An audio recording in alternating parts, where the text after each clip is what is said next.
Hi, I'm Glenn McGinnis, host of Outburst on the Cable Public Affairs channel. Lately, we, like many people, have been doing things differently.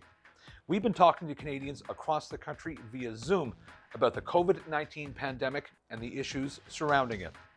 We posed this question to Canadians: how can we better protect seniors in long-term care homes? To hire more people as we need to meet a demand, and it's not the time to cut back on people and also equipment.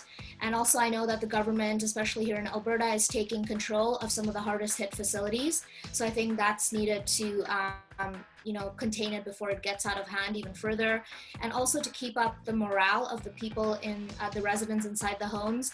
So some people, some police vehicles, fire trucks are doing drive-bys. Some people are playing banjos or guitars outside the facilities to cheer up the residents. I know they can't leave right now, so it's very pertinent for them to feel like they're safe in where they are. I mean, banning visitations from family and friends is step one. You can't have people bringing in any germs or being contaminated.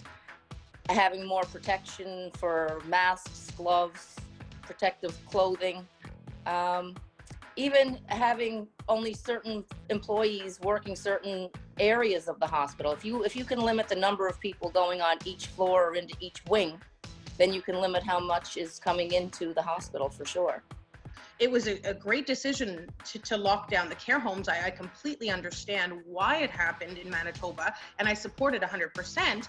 But there was that big gap that I felt was missing, is how do you keep family connected when you're not letting them in?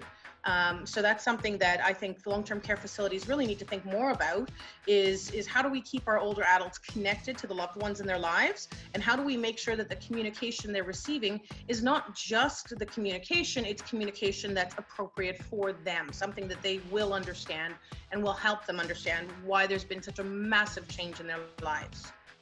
Possibly, I don't know. This is something that I think about a lot, because I'm really lucky, because I live in the Yukon, and here our elders, like our elders housing or seniors housing, like living in a group like that, is all government controlled up here. There's no private control.